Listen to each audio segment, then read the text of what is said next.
ever share pickles with someone in Vermont? Yeah. Boom. Same thing. Lacto-fermentation of KNF and lacto-fermentation of food. It's the same thing. It's possible that I can have a jar of sauerkraut here that has something in it that isn't good for someone in Michigan, but like, we've been sharing food, we've been traveling for a long time. So I think thinking about it is very important. Being paranoid, there's not much we could do about stopping the movement of microorganisms, but what we can do is we can build microbes right here at home.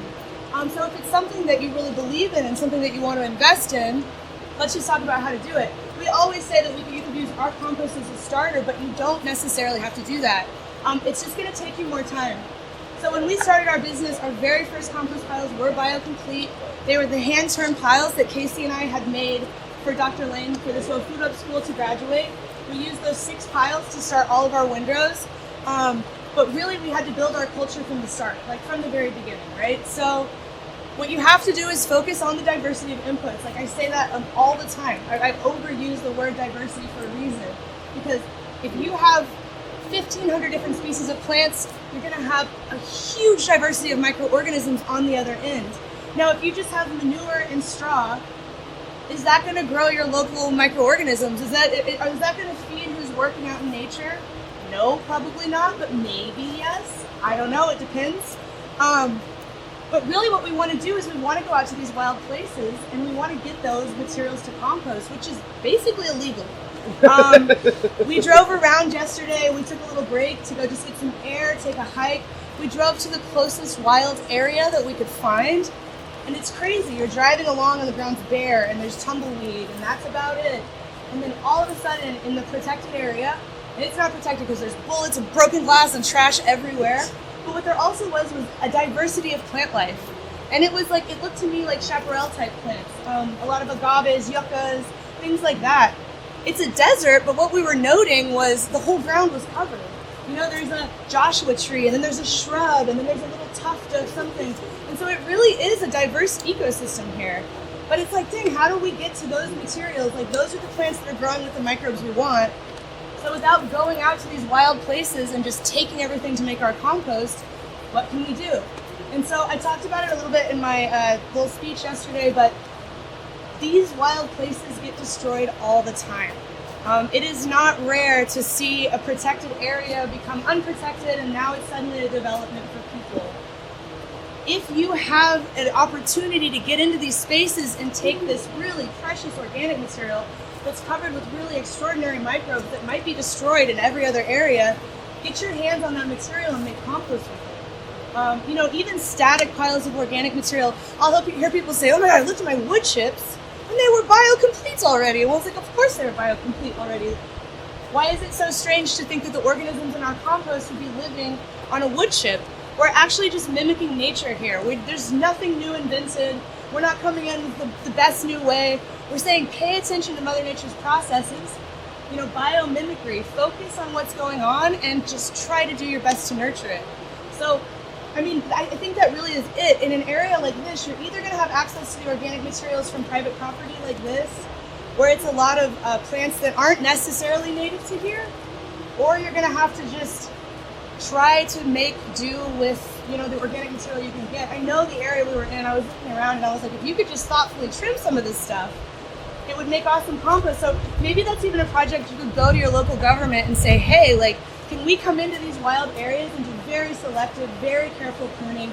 Can we have your permission to harvest, to try to save these microbes? If I had time or funding to do that, I would do it in every state, because I think it's super important.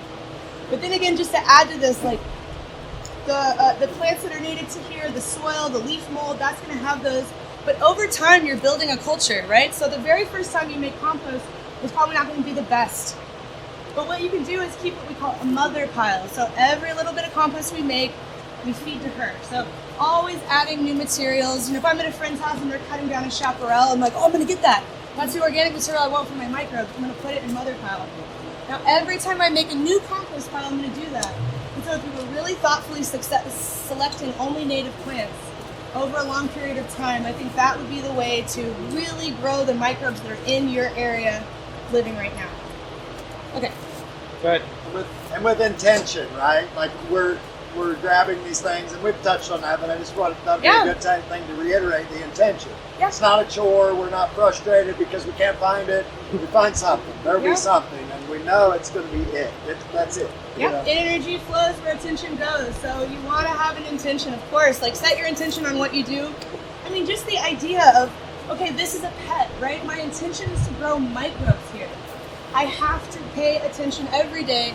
I have to do squeeze tests. Just that little flip in your mind of like setting out to do something with invisible forces, it really does help. Yeah. All right, you ready? Do a little squeeze We test? just watered it. That reminded me. See the change. Should we water it again? Nice chunk of manure in there. There we go. That's it. You know, So- we're getting moisture out of it right now. If this was broken down compost when we did that, that's way too much room. Because all these materials are fresh, they still haven't broken down at all, that's totally fine to have excess of moisture like that. And if we want to make sure that there's enough moisture, then we get that all.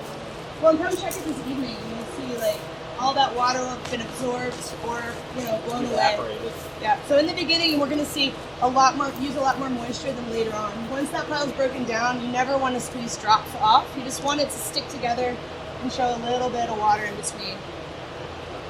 Okay, should we build a pile? I think we're going to build another pile. I think we're going to, yeah, if everybody wants to come down this way now.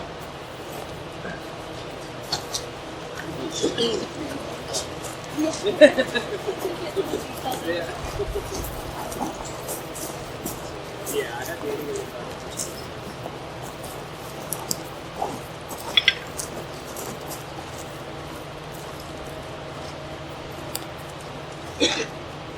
So I know we talked about it yesterday. Some people weren't here. I'm just going to go ahead and go through it all again, like each material, just to kind of, make sure that information sticks and it can be new information for people. So we break down our compost builds into 3 categories of material: brown material, green material, and high nitrogen. So first off, we're going to start with our brown material. Brown material is basically anything that is visually brown to you. Also stuff that's very high in carbon. So we like to use wood chips. Wood chips are like one of our biggest ingredients in everything that we do. Again, we talked about size last time. These chips are a little bit fine for us. It's okay if, say, half of our chips are this size, but we do also want stuff that's a little bit bigger. What it does is, when you make your pile, those larger sticks actually sit inside that pile and they create structure in that pile so it can't collapse in on itself. I don't know if you've ever bought soil or compost that's really finely sifted and you put it in a pile, and a week later you have to break it open to get into it. When that collapses in on itself like that, no air is getting down into the inside of that compost anymore, and so even if the compost was really good, it can start going bad right there on site because it has no more oxygen flowing in there. So having bigger chunks and things in there is a good thing, and it's also a slow release food source. Right? It's going to break down slowly in that pile, and it's also a home for microbes. They can live in, on, and around these pieces of wood. Other material we're using is leaves. These are just leaves from all over the property.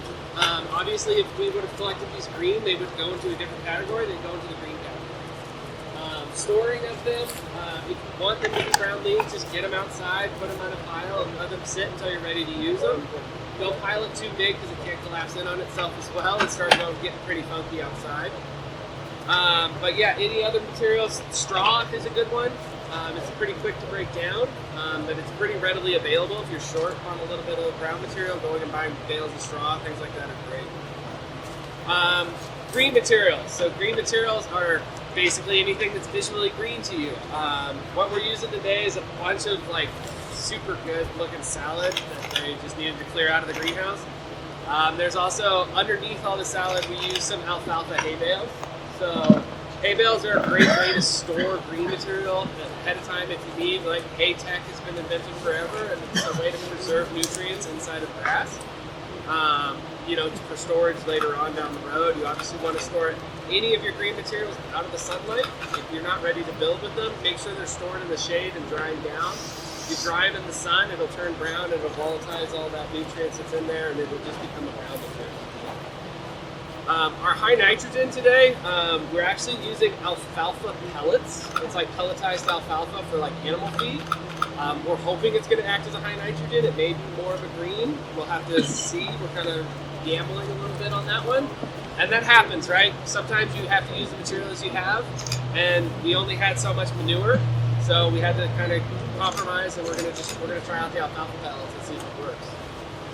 Other things that we like to use are grains, rice, corn, birdseed, things like that are great to use. Any questions on materials? What's different today than the other day? The alfalfa is that? The other day, what we had was all manure, Yeah. and so today we're using 5 buckets of alfalfa. Is that And I was gonna thank you actually for bringing that up. Last time's recipe, we did 65% brown material, 20% green material, and 15% high nitrogen. Today, because we're gambling a little bit on some of that high nitrogen, what we did is we're doing 60% brown, 20% green, 20% high nitrogen. So we're upping our high nitrogen levels a little bit because we're gambling on one of the input materials. And really, a lot of this, like a lot of materials that you get your hands on, the only way to know if it's going to work is to make a compost pile, you know, and see if it's going to act that way. That can sometimes be the only way you're going to find out if the material is a good material. What are some other good plant-based nitrogen sources? Like high nitrogen. So plant-based high nitrogens can be tricky. So alfalfa, clover, nitrogen-fixing plants sometimes are high nitrogen.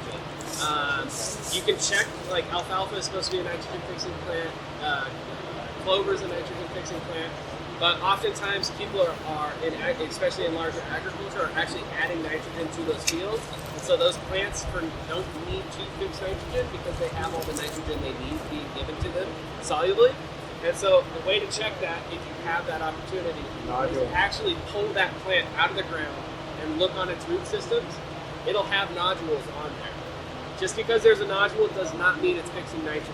You actually have to take that nodule and cut it open, look in on the inside of it, and if it's blood red or like a dark pink color, any kind of like dark reddish coloring on the inside, means that there's rhizodium bacteria that is actually fixing nitrogen in that plant. If you cut that open and it's clear white, it's not fixing nitrogen, and that plant does not have any excess nitrogen in it, so it won't be a high nitrogen source. Question. I love that. Thank you. They might. And actually, I don't know if anybody follows 420 Nomad online, but he literally just posted this morning. Enzo just did that this morning. It's a really cool one. He shows them pulling out of the ground. He actually shows them all cut open and they're pink on the inside. So it's a great to plug Enzo. Yeah. And so we talked about it the other day, but finding a good spot for composting. Obviously, we're going to be out, whenever you're deciding you're going to compost, is finding a good space. Once it gets hot outside, it's nice to do it under trees. It's nice to be in the shade. If it's comfortable for you, it's comfortable for your compost as well.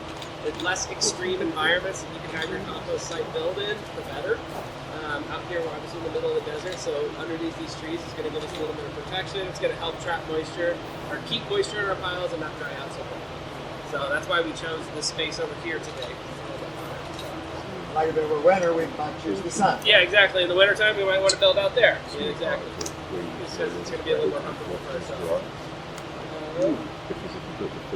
You're going to rake the ground, right? And pull all prep the ground in each spot? What I'm thinking right now, it is usually best to have a flat space, but you know what I mean? At the same time, it's like work with what you got, and so we're going to do that. I think we're going to build it right between these two trees. Okay, cool. And so when we're building, what we want to do, we don't want to add any one material too fast. We want to make sure everything's getting thoroughly mixed throughout. We're also going to take some of our compost while we're building, and we're going to sprinkle it throughout that pile, just like a sourdough starter, right? You take a little bit of that sourdough starter, put it in the bread, then you get that thing activated. This is just going to ensure that we have some biology in that pile from the beginning, from the start, to get that ball rolling and making sure that we're creating something. Some people call it fairy dust. Fairy dusting, yeah, exactly. Did you make an extract to spray it on? Absolutely, that's the most effective way to use smaller amounts of compost. Right now we're going to use it because it's ours, we have it, we didn't have to pay for it. But we could make some extract too, actually, while we're at, maybe we'll do it at the end and we'll put it on over the top so we can show you guys how to make a little bit of quick hand extract as well. So make sure we save some of that, whoever's the compost fairy. Okay, I'll do that after we're done. So if they were readily available, that might be our main watering down tool. Yeah, you can always just water with extract. You know, we have some farmers that like, you know, even in their agricultural systems, if they're adding water, they're adding extract. And every time they water, they add extract. If it's that abundant, why not? You can do it. If you have the resources to do it, definitely do it. It's super effective. When we start building a pile, I always like to start with wood chips first. So get a nice base layer of wood chips down. All that does is just allows drainage right now in the beginning, because we're going to have a lot of excess water right now because these materials, you know, aren't necessarily all the way up to moisture. We did, however, last night, we soaked these 24 hours ahead of time. So we just dumped out all the buckets, but these were all full of water this morning, especially the wood chips. Super important to try to get them up to moisture. And we're hoping this time, that pile only soaked for about 3.5 hours.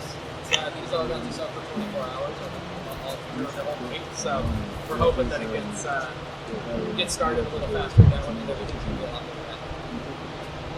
So let's get started, everybody. Start grabbing buckets. We can start piling in, and just make sure, like, when we're adding buckets and we're adding them slowly, everything's getting mixed in well. Like I said, I'm going to start with a few. Get it leveled out.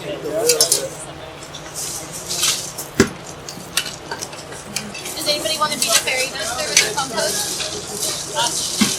So, like, what you're going to do is every few buckets. Yeah, you put around.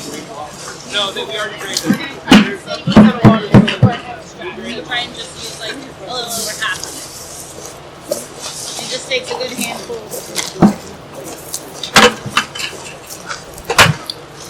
We don't want those clumps of leaves and that. We got brown, or we got a mix.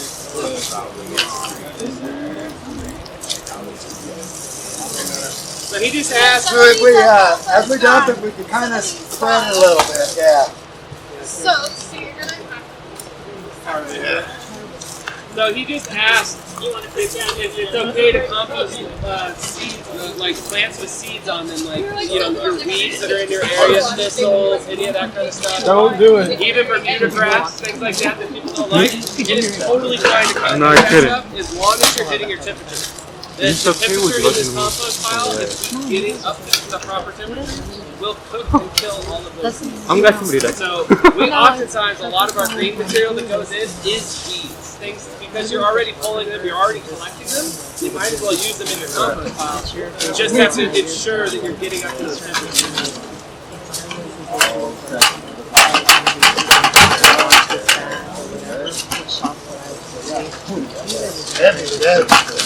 Always give like another Full-time job. So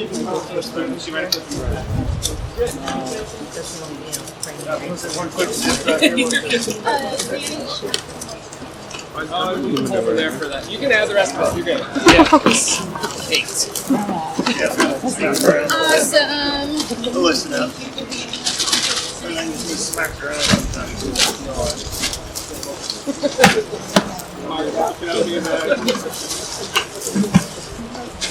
Alright, let's get on some of this manure. We've got quite a bit of the brown right now. Let's start with the green and the manures.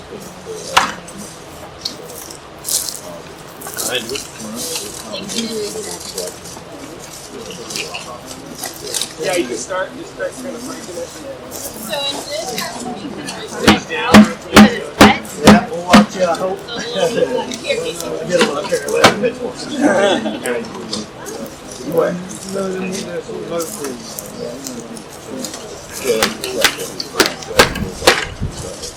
It's a labor of love.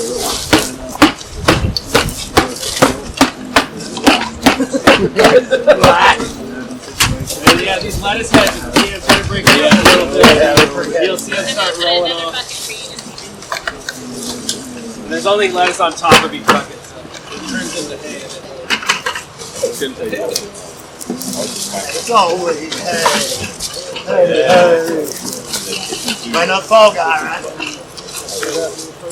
Wouldn't that be some shit if there were actually like communities and they came together to make compost like once a week and everybody got together? That would be- Like, how much fun everyone's having. Oh, yeah. Communicating, joking around, having a good time, bro. Well, like I said, That's how tribes were born, baby. at our facility, we make compost usually just once a year. Yeah. You know, so we take a month and a half, and we make all the compost for the year. Yeah. And then Danny's job is to literally maintain it for the rest of the year. That's the part. Yeah. Nobody wants Good shit though, bro. Everyone's having a great time. brings everybody together. You know, there was a time where it had to be like that. Everybody had to work together in order to survive. Now we just go to the fucking grocery store. We'll spread it out and then read piles. Imagine the whole entire community working together, growing shit. You know what I mean? Fuck the grocery store. And you know you don't need a grocery store. Yeah.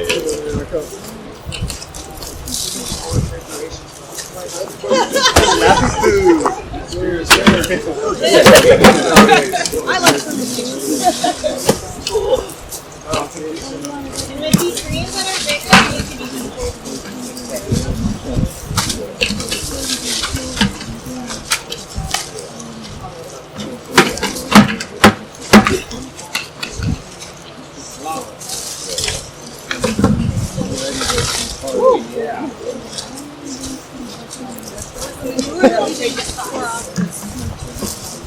Taking so much water. In the newer, we couldn't pour it off. It was the only material we couldn't pour off in the newer. I'm really liking this vibe right now, man. I feel it. I feel the vibe right now. It's really nice. It's totally nice, yeah. Everything vibrant ain't shit. And I think Vibrating in a really nice way. something I gleaned from, especially from Dragonfly and Earth, is kind of an intention and dedication, and then bringing those materials and community together. You know, I've got a few things that I'd like to add here. I'm gonna get something down in just a moment. Energy and vibration. I get a There's little. like this big combo. I'll stay low when it's all we're reaching. I stay low. Yeah, I'm mad about this going where I want to go. I saw that. Thanks for letting me know. About this yesterday too. Yeah. And so usually when we put together our compost piles, we like to burn them like right away. Oh, hold up, Buck. You can grab this plastic. Oh yeah. Got a nipple. For irrigation and distribution of material. And we go through with our turner every year. When you have this many people building it this way, it's a pretty good mix. So we're not going to turn it right now, but usually we would basically not like you turn it before. It's like just move it over, get it over, make sure it's getting mixed together. You want to turn this one again? See, there's a little bit of water right there, right now, so why don't we What's that saying? Maybe a little chill. I think it could use a little more mixing. We'll try to keep up. Yeah, after the chat, then we'll turn it again.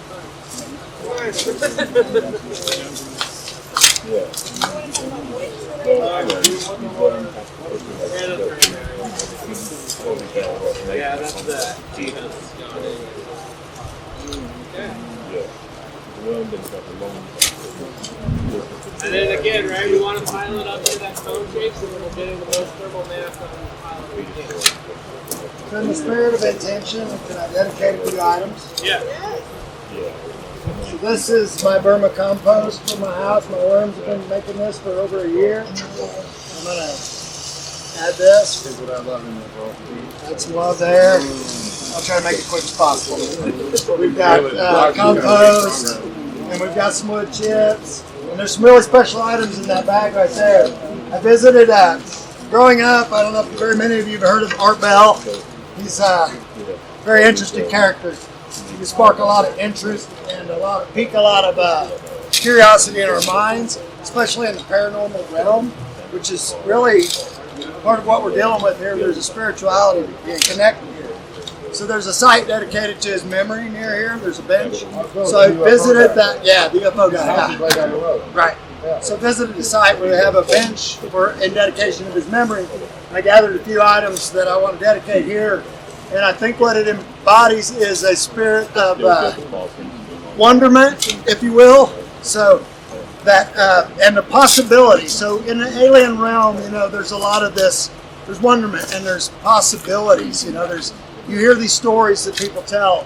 It gives me possibilities. I see them.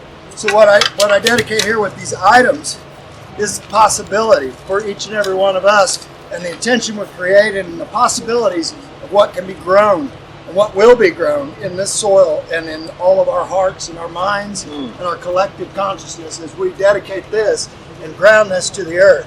I'd rather do it barefoot, but I don't want to really do that to my feet But I wanted to put that in there and give this love from the earth, and because I'm connected to each and every one of you in that way. Yeah, bro. And when this grows those plants, We're all connected. we're going to be connected. And when you're at your home in BC, UK, Florida, Oregon, wherever you're at, you're going to feel it. And we're all going to feel it. We're going to share it. I feel it right now. I feel it right now.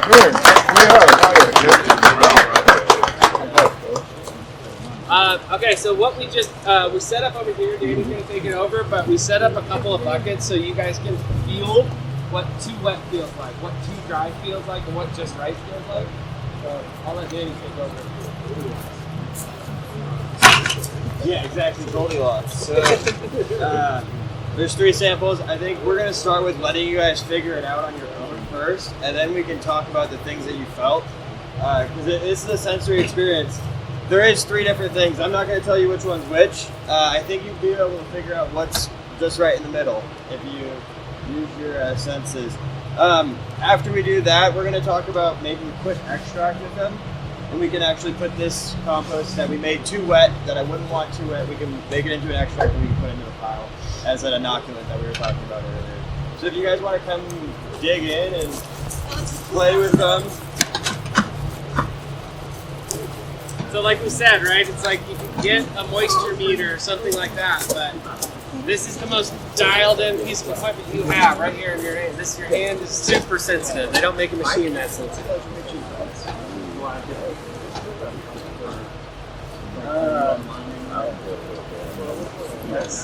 Yes, I am.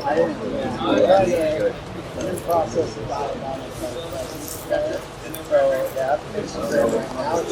You can use anything from paint strainer bag. I think these are perfect. Like the paste. The size of the micro.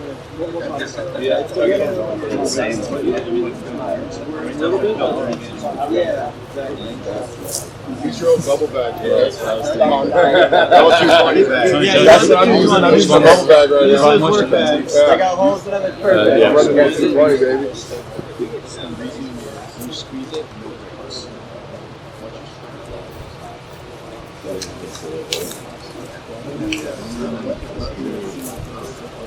Rinse your hands off. You can rinse them off into the pile.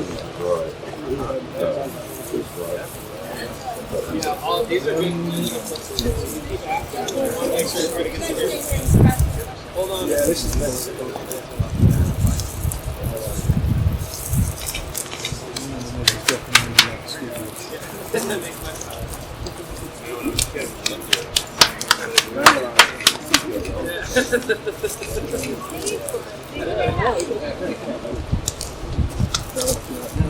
Have you gone through each one?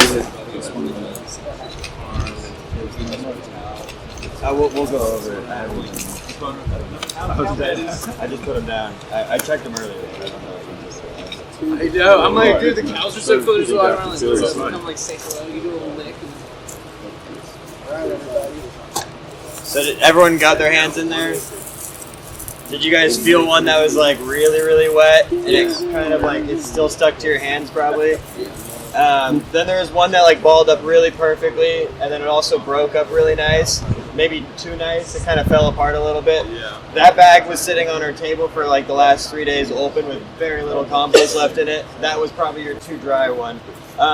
When we're doing moisture checks, we're using our hands. We're not pulling out sensors or anything. So we're going to do exactly what we all just did right there. When I'm at the compost lot and I'm checking piles, I'm going to go down the pile and I'm going to do that same thing. So if I'm getting something like this, that's the too moist, right? And we're going to do something about that because if it's this moist, it's going to start going into You're not pulling from the top. You're trying to get your most accurate reading from the center or in other areas of the pile. We're always referring to that core, right? But we are worried about the moisture throughout the entirety of the pile. So it's not just the moisture of the core that we're worried about. It is that temperature of the core because that's where things are going on. But we want to know where the moisture is everywhere on the pile. Because like, say in the summer, you're going to get it to dry out on the outside really fast. But if your pile's not active, it's going to stay cool on the inside and it's not going to dry out on the inside. So you're gonna in the summer if you have a finished pile, so to speak, you're not going to be watering the inside a ton. You're going to be mostly keeping the outside wet Yeah. so that it doesn't dry out the inside. With misters or hand water always? However you decide. However, okay. We hand water all of our piles every time we hand water. But what we're looking for when we're touching our compost is we're looking to get some moisture in between your fingers when you're squeezing it. You want to see just a couple drops coming out maybe. If you're pouring water out your hands, you're too dry or you're too moist. If you're not getting any moisture, you can't even hear the sponge effect, you're too dry. Yeah, the sponge effect. The other thing to look at too is if you're like really dig into it, you can break up your wood chips and you can see the inside of your wood chip and be like, oh wow, the inside of my wood chips are all dry. That's a good sign that your pile is probably too dry. Is there any questions about moisture that I can answer? Hopefully answer. Somebody's got to have a moisture question. That was the most important thing. That's the most important thing. I think I talked to a couple people that brought compost in and it was too dry. We're going to be at your house checking your compost pile for a month. Yeah, so if you have questions, Not my ask them problem, now. I will not be Hey, if you have a surprised. pile that you might feel is not wet enough or is not heating up enough, you add in the middle of after you start to add a little more green material, wet that, get it spent, or do y'all go against that? I mean, I personally, if I started a pile and it isn't hitting temperatures, right, the first thing I'm going to look at is moisture. If you don't have enough moisture, the biology can't work. It can't do its process, right? So if your moisture is not there, then you're not going to come to temperature, right? If your moisture is there and you're still not coming to temperature, I wouldn't necessarily add material in the middle of a pile. I would start over again with that same material as maybe mostly brown. Mostly browns. You have to use your judgment, right? How long did it break down? How much heat came out of it? If no heat came out of it, maybe there's something wrong with the materials. Maybe there's some sort of contamination in the materials, right? Because the heat is coming from biology, binary fission in the bacteria reproducing, right? So if that's not happening, maybe there's a contamination in your material. So it's not always moisture that's not bringing up that temperature, right? Any other questions on moisture? I would also bring up, like, so say that you don't water, you go on vacation for a month, or something happens and the compost gets dry. It's really, really hard to get moisture back into the pile. So oftentimes what I'll do is I'll actually get the pile and I'll dig into it and make kind of like little ponds or contour lines around the edge so that when I water, it's going to collect and then flow down back to the pile. Sometimes you actually have to give it another turn. And I would have a friend, someone on the team come in, and as I'm turning that pile, they're watering just like I was earlier, and just getting water throughout that whole thing. So even with our windrows, there's a point where we have to do another turn just to get it wet again, because it will slowly dry out over time, even if you're watering on the top every day. So it is checking the middle and knowing, like, all right, it might be time for me to open this up a little bit, give it some extra water down into its core. Yeah, and to be noted on that topic, just because you see runoff coming off your pile, that does not mean that your pile is at the perfect moisture and you've got too much water because it's coming out the bottom. That might mean other things, like maybe you're watering too fast, maybe your materials aren't taking the water, all kinds of other things. So don't take water coming off your pile as the answer that you've put too much water down. So in that scenario, is it kind of the same as where maybe watering plants and the media is dry or something, and you gotta slowly Hydrophobic soil. Yeah. So that's what Keisha was talking about. So if you don't water your compost for a couple days, and for us it's the outside of the compost, right? You want to get the outside to stay moist so that it doesn't go hydrophobic, because if it goes hydrophobic on the outside, you can't get the water on the inside, right? And so that hydrophobic thing is really, really important, and that's why we're always checking the compost, and that's why we're worried about the moisture on the outside of the compost, not just the inside, right? So if it goes hydrophobic, it's going to take time. Sometimes we've had piles, just the outside will go hydrophobic, and you'll spend weeks trying to get that to get moist again. And we're not going to use any product on it, right? Because we want it to stay biologically active, and so we're not going to put products on there that are going to defeat the hydrophobic side of it, right? does wetting agents. That's what I mean. Yeah, I wouldn't use. And compost extract is a wetting agent in and of itself. So the reality is if you're really having trouble getting through that hydrophobic layer, you could put a compost extract on the outside of your pile and help kind of inoculate that outside again. Because really, what's happened is it's dried out instead. And most of the chemical surfactants are extremely detrimental. Yeah, like a lot of those wetting agents are very detrimental to the biology. And I'm not going to speak on any of the products, but I've done a lot of research. When you look at things like aloe, what do we use aloe for? Antibacterial. That's what I've always. So if you look into a lot of those products and really dig into them, and what are saponins, digging into what saponins are, those things aren't necessarily things that I would recommend putting into your soil or your compost, because we know what their side effects are, essentially, right? Okay. Any other questions on moisture that I can cover? So I'm going to go over extracts. There's a couple different methods. I'm really lazy, so I'm going to start with the lazy method. Slurry. We have a bucket with too much moisture. If you have too much moisture in your compost, it's not a good thing. But you could also put way too much moisture on it and then apply it. And that's what this method is. This is just like doing earthworm casting slurries. I think everyone's done an earthworm casting slurry. What we're trying to do when we're making an extract is we're trying to get the biology off of the material without destroying the biology, essentially. So I'm not going to come in with like a pressure washer at 2500 psi and like blast it, but I am going to agitate it off with a hose because I'm lazy and I don't want to have to do a second step. So when I fill the bucket, I'm extracting it as well. And when doing this, I'm going to be in there with my hand as well and kind of stirring it up and getting all of that biology going off that material as best I can. I'm not going to be in there like feeding it, but I'm just filling the bucket and kind of stirring it around and getting everything moving, getting that biology essentially water soluble or suspended in the water. All those organisms in there are going to Yeah, it's like a little party in here right now. I wish you guys could feel it. An opportunity for like a vortex situation as well, like he showed us yesterday. You know, Yeah, just kind of you can get really fancy and with go back the other way. You can get really fancy with it, or you can get really lazy with it as well. Yeah. And with this method of this slurry, you'll see in the way that I'm applying it, it doesn't really matter. Because I'm being lazy and I'm doing this intentionally. Swap testing. This is like if you have a home garden and you buy compost from us and you're just like, I just want to get it in there quickly. I don't want to spend all day worrying about the process. Literally take a 5-gallon bucket.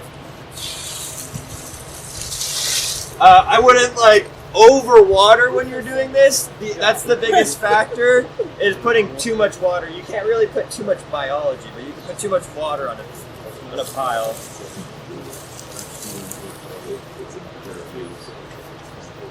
And so you can see, like, I'm putting the whole material on there. I'm not straining it by any means. I'm just doing the slurry method, right? And there's all the nematodes right at the bottom. So that's one method. The other methods are, say you have like something you want to pump it through. You want to pump your extract through fertigation lines or in an injector or something. That method will pull out some sort of straining bag. People always ask what size bag. It's kind of dependent on what you're spraying it out of, what you're using, what your pump setups are. The orifice size of your sprayer is kind of the limiting factor to the bag. If you don't have screens in your system. If you have screens in your system, then it's the size screens that you're using, essentially. So, would you say 400 is a good generalization? 400 microns? Yeah, it's a good, that's like a generalization, a good one, a well-rounded. Roughly spoken, yeah. So in this recipe, for us, we use 3 pounds of compost per 5 gallons of water.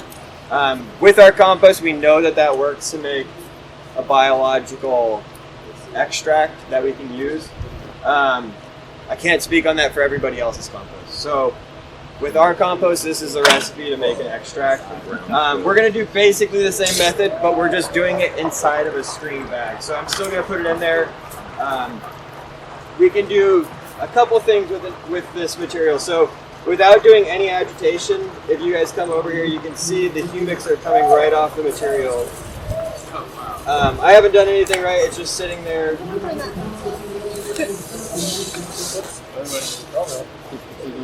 Yeah, so without doing any hand stirring or anything, the humics and the fulvics are coming right off that material. and they're just suspended in the water right now. So you can use compost to make your own humics and fulvics if you have like untreated water and you need to treat water. You can do something like this. Now, to make the actual extract, what we're going to do is actually just get in there and agitate it again, right?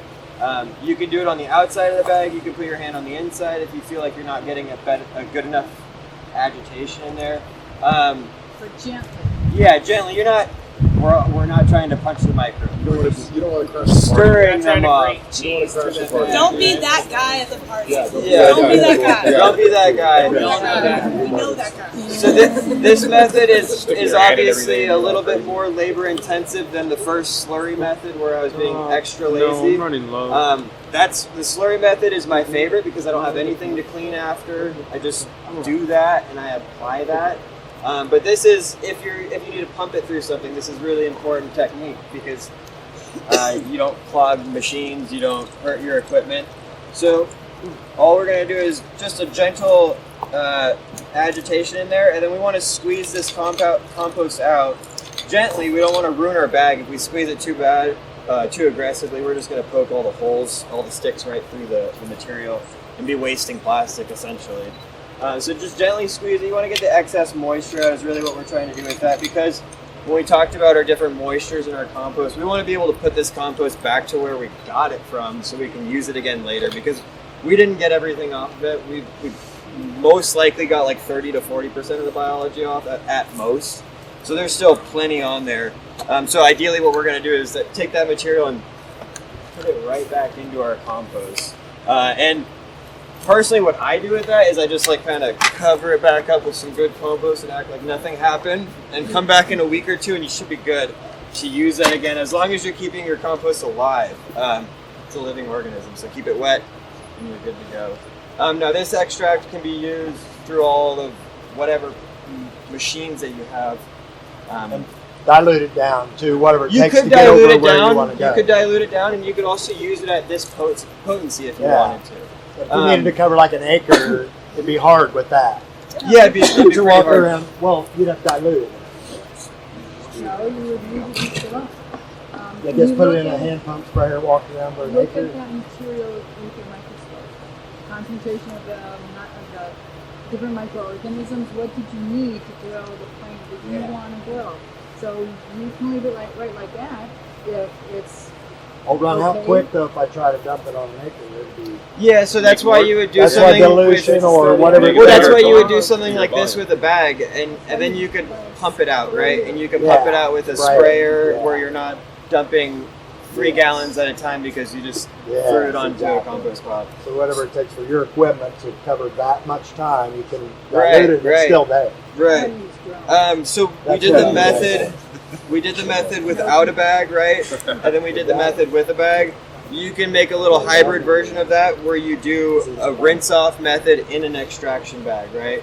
And so you don't have to make a slurry if you want to be lazy. You can make an extract with the hose in a bag.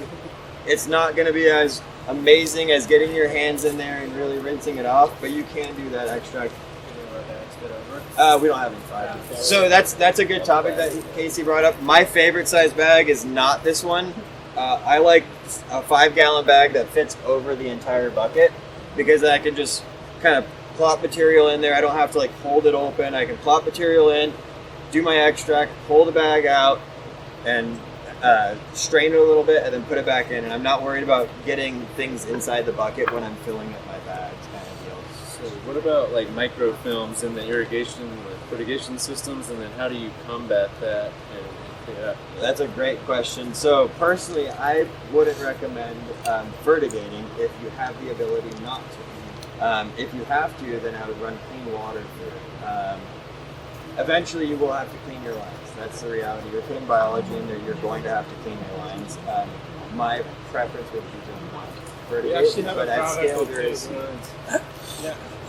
They do. There are products out there that clean lines. I'll say enzyme. Species of bacillus. Okay. And at 5 mils per gallon. Like we work with a lot of big commercial people that run even like 15 lines, and they'll run like 10% of whatever the solution. Like say they watered 1,000 gallons, they put 100 gallons of this through, push it all the way through, and make sure it went all the way through, so it's not sitting in the line because there's bacteria in there. but it breaks the ionic bond and it prevents bioslime and biofilm and stuff. What's the product called? It's called Vital Bio. Where's Adam? Adam, help! I'm just making. Go to the booth. Talk to Adam. Yeah, so I was also going to say we have an extractor bag that's perfect for that. Yeah, It's 400 definitely. micron. And it's So heavy designed duty or based on plastic. Elaine specs. Yeah, There's also too. It's like it's in all fertigation that any farmer does. The methodology is you do a third of the water that you're going to put out through your line. That primes the ground, gets the ground wet. Then you run your extract for that next third of the water, and then you flush with the last third. So that's how they do. That's how they do. Yeah, That's how that's all good. farmers do irrigation. Is when they're running even chemicals, right? They run a third. That makes Vital sure you Bio get Plus. Vital Bio Plus. Check the website. Third. It's all And good. then also, if you have drip and you're making it yourself, if you're coming into a situation where you don't have the option, it's whatever. But always make sure you put blowouts at the end of all of your drip lines so that you can clean it out. Because you're always going to get sediment in there, and that sediment's going to get funky regardless of how you're flushing. and then to add on to biofilms, that goes into our vessels, right? So if we don't clean this out entirely, those are in this vessel and they're going to make our next extract not as good as it could. So clean all your vessels really well. Ideally a microfiber. Rinse it immediately because that'll save you a lot of time. But microfiber and hydrogen peroxide are going to be your friends. We use OxyClean, unscented, not scented. And often with extracts and things like that, if you just rinse it right away, you don't have to do much cleaning at all. You let it sit for 24 hours, then you're in there scrubbing. You know what I mean? So the sooner you do it, the easier it is for you in the long run. Does having things in the sun make quite a bit of difference? If you're able to put it in the sun to cook, After you've cleaned it, yes, you yes. wanna let it After it's dry. clean, the sun does what the sun does. What? You don't want it to get too hot while it's still before you clean it out because it'll bake into it. Okay. Exactly. So make sure Yeah, it's like clean. biofilm will yeah. harden That's faster okay. in the sun. After It's also good to note that there is a machine that'll do this for you. There's a few different machines on the that are available to us, but we really like what's it called? GOT extractor. And so you can brew teas with this. It sits on top of an IPC tote, and basically it's going to blow air down into a bag, and it extracts those microbes into solution for you. It's pretty cheap as far as these products go. It's $4,000, I think, for the kit. Some of these extractors are upwards of $30,000 to buy, so $4,000 sounds like a lot, but man, it saves us so much time. When you're trying to make 100 gallons or 10,000 gallons, you don't want to be doing it by hand. We used to spend hours and hours and hours with the team hand extracting. And it's not to say that you can't. It's You just can. What about the results? They're By amazing. numbers. It's Well, I mean, are they incredible. better with the extraction equipment? Better Better with with the like a 30-minute bubble? It's and better they're with it, consistent better. too, right? Yeah. Because we're The humans. chips come time out you clean. save, right? Like If the we chips get a come out of the vessel- extractor looking like golden again. Yeah. Like We it tastes aerate it like for strip 20, from- 30 minutes. That's Yeah. going to be And it is something else to point out. Danny brought it up, but like when we're doing extracts, right? You have a 20-pound bag or a yard of compost. You're extracting that material, but I mean, I guess you can't see it anymore. But you saw what was Yeah, I left in hit the it. bag, Look how good that was. right? Like he still had, like he put maybe like 2 nothing pounds in. What came out was almost that same exact weight. And there's still microorganisms all over the surfaces of those of that That's why compost. we want to dry it a little bit. So that's got to be saved in about 2 or 3 weeks. You can use your microscope. Everybody's going to wake back up and they're going to start chewing on that organic material that's left. So it's a way to take a yard or 20 pounds or 50 pounds and just make it last a really long time. It's kind of nice to have a little bit more. If you have a 20-pound bag, that's a little bit harder to save. But a tote worth, at least this much, it's going to hold moisture and you're going to be able to save it a lot better. So, just having your little stash on the side. And on that topic, I wouldn't leave my compost in a bucket.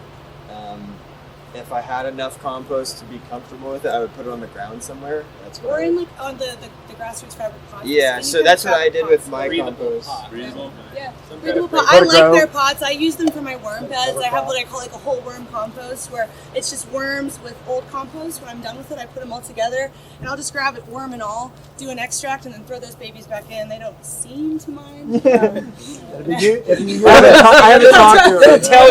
It'll They tell didn't say you. anything. You didn't see it. They didn't say same. if you use it sparingly enough anyway, like good idea to grow a cover crop on it. Sure, you could. Yeah. And then those biofilms, right? That's on this bag too. So this bag is not excluded from cleaning. This needs to be cleaned really well as well. And these are going to be harder to clean than other things. So make sure you do it really well. Flip it inside out, flip it right side out, clean all the little nooks and crannies that you can. My favorite thing is a road cone. It sits right on top of a road cone, and then you can smash it with a hose. Oh yeah. So it's all the bag, every size bag. So you can have whatever size bag. With an extract bag, we don't spray leave it down these and it rinses it right out, and then you just leave it on the cone. I just rinsed. Okay. Because I'm just extracting Yeah, I and got a taking couple it of out, questions. so even this, I'm not worried about it sitting for now. Because it's still pretty wet, I'm going to rinse it out. That's all. I'm not going to pull out hydrogen peroxide for this. If you're like letting it sit at all, then yeah, thoroughly clean your stuff for sure. This is like, contamination is not just glyphosates, right? It's going to be those biofilms as well. There's our anaerobic biology that we don't want to cultivate. It's competing with what we're trying to do, and so it's not a good idea to let those sit around. If we do happen to be brewing, the shape of the containers and then best cleaning practices. Yeah, I mean, so we use an IBC tote brewer, but like ideally you would have something conical, easy to clean out, right? You want to be able to clean out all the fittings, every little nook and cranny. We want to avoid 90 degrees, hard turns, right? We want it to be soft because like if you're going down a water slide, do you want it to be a hard 90 degree? I wouldn't like that. I think I might break my legs on a hard 90 degree. So think about the biology, right? You want to make it as smooth and seamless as possible. If you're pumping stuff, you want it to be a diaphragm pump. You can use a centrifuge pump. We do have centrifuge pumps that we use. It's going to impact your numbers, right? So look at it before, look at it after it goes through the pump and see where you're at. If you have a microscope, that's where those come in. No electrostatics. Yeah, and yeah, don't shock. Don't shock. Yeah, no electrostatic sprayers. It'll kill everything. And you'll clog it anyway because they're too fine. These guys had some questions. One was about worms in like the wintertime and things like that in your compost piles. If you are adding worms or something to your pile and you live in, say, New England, where you get crazy winter temperatures, things freeze, you want to make sure you either have enough of that thermal mass, your compost piles are big enough that they don't freeze solid. Keeping them on the ground as well will also help. Worms will bail. If it's freezing, they'll dive and they'll go down into the ground. So making sure you either have enough thermal mass or you keep your piles insulated. I've seen people just take hay bales. Like if your compost is finished, you're not going to be using it because winter's here, it's frozen. Make a hay bale igloo out around your compost pile. It'll insulate that thing and keep everything going a lot longer. One more. Biofilm. That was it. We got that one. Can't hear you over here.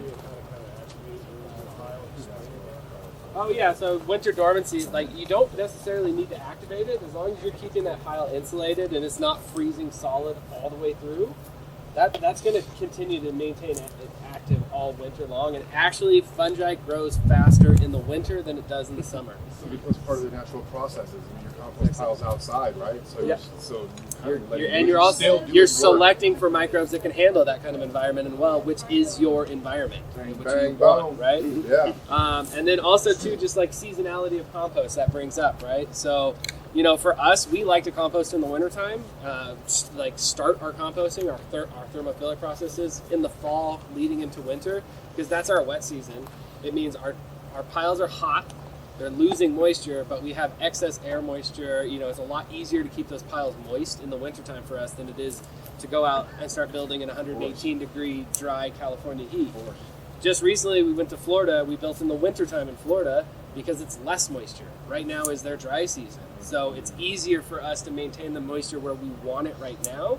Then leading into the summertime, they're going to get a lot of excess moisture. They're going to be trying to make sure they're not getting too wet. So there's a lot of seasonality. Up north, when you have freezing winters, you probably want to build in the springtime. So, you're leading into that springtime, you're going to have your compost ready midsummer sometime. So you're going to be able to use it. Or building in the early fall before everything starts freezing and you're storing through the winter months. So there's a lot of it depends on where you're at in location and what your weather's like. I think that was it, right? Oh, yeah. I wanted to say something. We've still got about 20 minutes left. 30 minutes left. We want to turn this pile. But I kind of feel called to tell the story. I don't always bring it up. But just hearing everybody talk about intention and talk about your friend that passed away and honoring this this leader in your life through composting. Last year we lost our business partner, Zach Ellis. He's been with us since the beginning. He was one of the people that helped us develop all of our standard operating procedures. He built every pile. And we started thinking about, how do we deal with this grief? How do we honor someone's life that put everything they had into this kind of work? And when I think about it, fungi and bacteria, they can break down any sort of nasty compound on the planet. So why couldn't they work with the anaerobic parts of our life?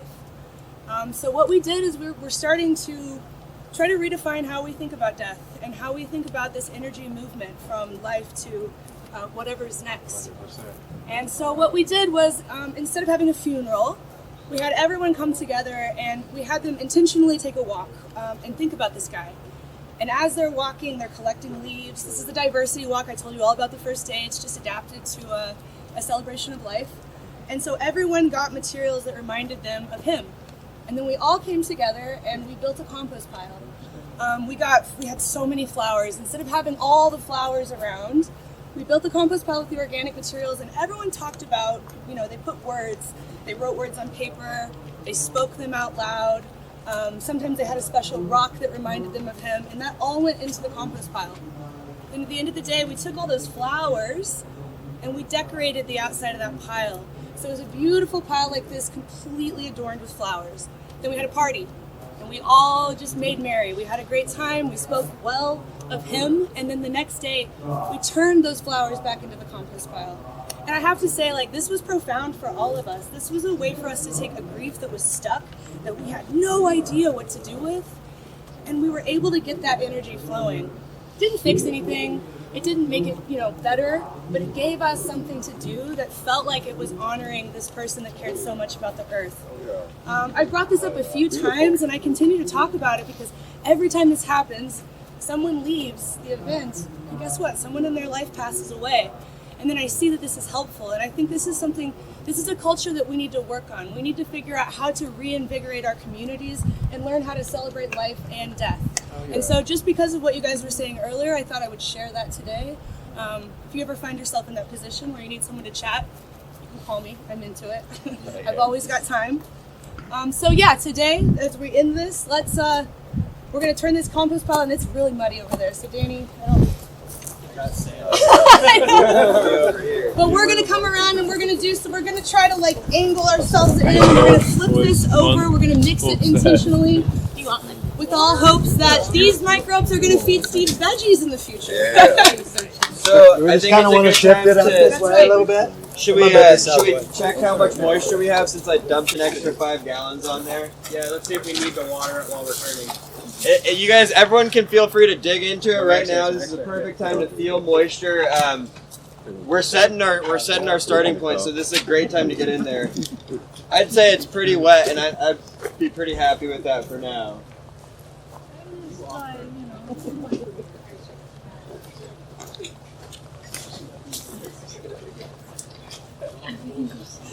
That's what I'm saying, bro. That brings forth more life. That brings forth more life. But it's okay. It's okay. We're a part of this whole cycle. It's amazing. Yeah, basically, if this turn is not, it's just a mixing. It's just a mixing. We're going to just move this pile right here. Oh, okay. That's all we're going to do. There's extra pitchfork right there if anybody wants in. No, it was working and then it We call that ceremonial grade compost. I'm gonna add this as we made it. Yeah. Oh, they can sense it.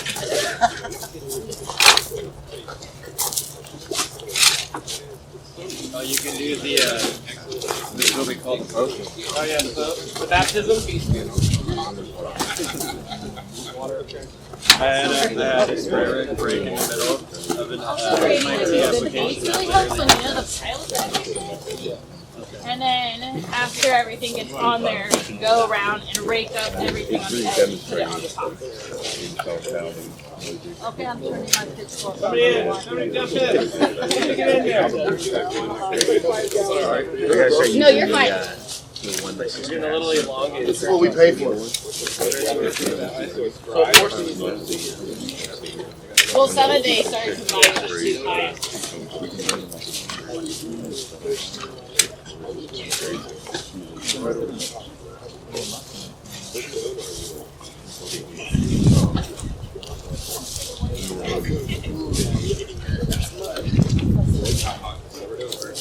Get in here, Dr. Lane. Get in here. Make way. Make way. Make way.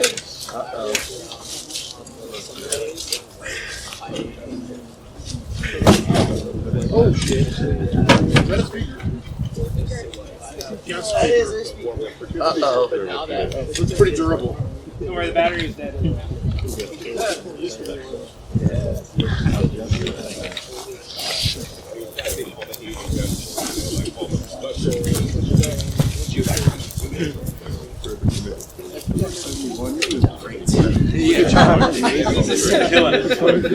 I think the only reason why you got a little stuck yesterday is because the place was filled with hot smoke. That's all it was just the weed smoke, and it gets all of us like that, you know? Some of us sharper than others. I will. It was amazing.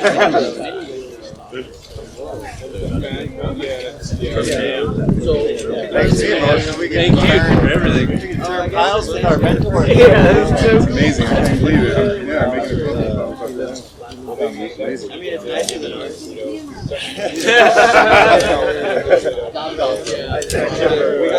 We got the top seat.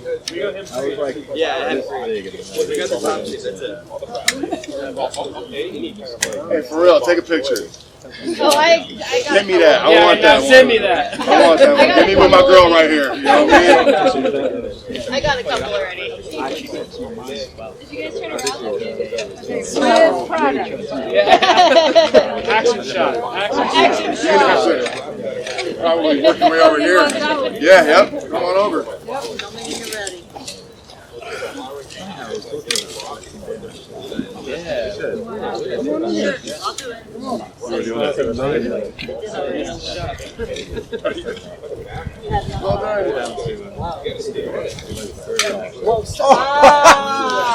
Crossing forks. Crossing forks. That was very fun. And I guess we'll get the dropout, but this is the grassroots that the other cover we were talking about, what actually has the grommet holes in it and handles on it that they've started making. So pretty sweet for small hand turf piles. Well, this one's super big. Yeah, That's beautiful. Yeah, we upgraded. Like an exact replica, but smaller of our window cover. Yeah. And like who was asking that earlier, like if it hits the ground or not? You were asking about the covers hitting the ground or not. With this cover, doesn't have that mylar wrapping or tie-back wrapping. So this is how our compost piles usually sit, is all the way down and into the ground. Because this material is fully breathable. Yeah. So I use bed sheets. Yeah, I think it's great. What kind of fabric is it? It's the grassroots fabric cot. It's It's called like a geotextile. Yeah. Okay. Non-wovens polypropylene. What's that? Non-woven polypropylene. Yeah. Yeah, it's plastic. It's felted plastic basically. All right, guys. I don't know if there's any more questions, anything like that. We're good. Great. Awesome. Thank you guys. Thank you so much. Thank you.